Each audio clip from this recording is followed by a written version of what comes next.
நீதிமொழிகள் 15ஆம் அதிகாரம். மெதுவான பிரதியுத்தரம் உக்கிரத்தை மாற்றும், கடன் சொற்களோ கோபத்தை எழுப்பும்.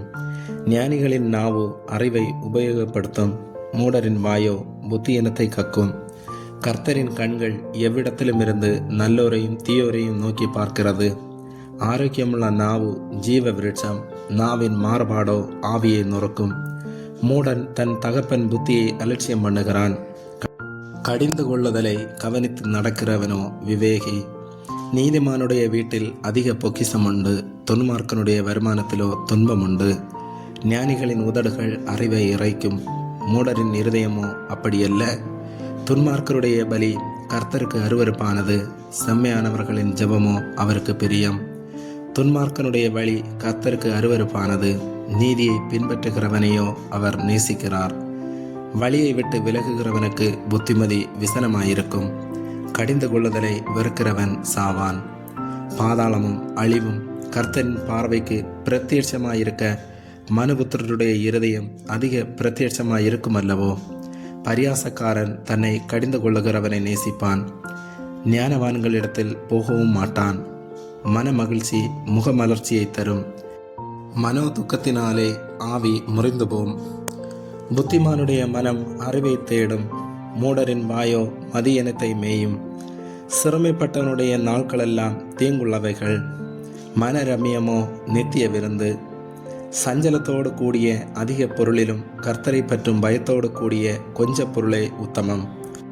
பகையோடு இருக்கும் கொளுத்த எருதின் கறியை பார்க்கிலும் சிநேகித்தோரோடு இருக்கும் இலைக்கறியே நல்லது.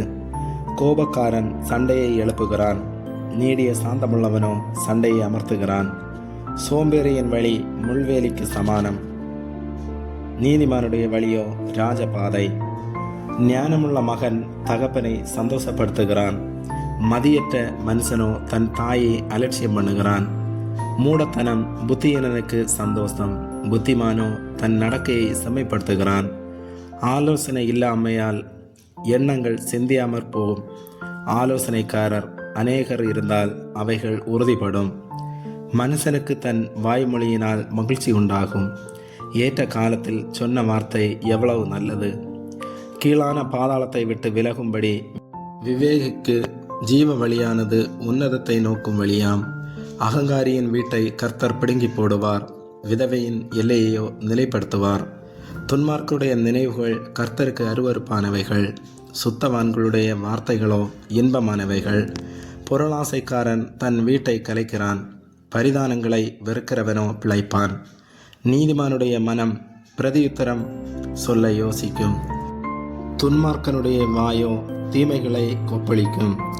துன்மார்க்கருக்கு கர்த்தர் தூரமாயிருக்கிறார், நீதிமான்களின் ஜெபத்தையோ கேட்கிறார். கண்களின் ஒளி இருதயத்தை பூரிப்பாக்கும், நற்செய்தி எலும்புகளை புஷ்டியாக்கும். ஜீவனுக்கு ஏதுவான கடிந்து கொள்ளுதலை ஏற்றுக்கொள்ளும், காது ஞானிகளிடத்திலே தங்கும். புத்திமதியை தள்ளிவிடுகிறவன் தன் ஆத்மாவை வெறுக்கிறான், கடிந்து கொள்ளுதலை கேட்கிறவனோ ஞானமடைவான். கர்த்தருக்கு பயப்படுதல் ஞானத்தை போதிக்கும், மேன்மைக்கு முன்னானது தாழ்மை.